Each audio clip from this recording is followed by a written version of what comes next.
Ayos yung bahay namin. Nalagyan ng itaas.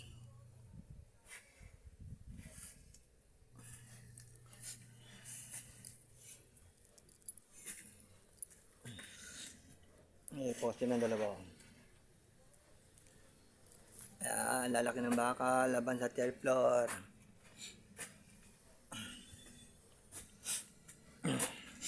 Lahat yan, hanggang doon kay Tokwa. Itataas. Yan si Michael, oh. Nataas sa kusina. Tingnan ko muna yung niluluto ko. Tahimik ang aso ko, ah.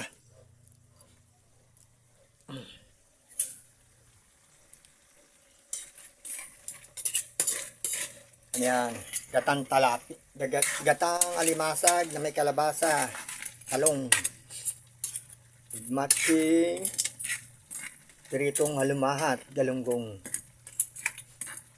Libre pagkain pero wala akong bayad. Allowance lang. Handa ko lang yung pagkain namin yung nabayaw. Kaya yung isang labor. Okay, bye-bye na. Mamaya naman.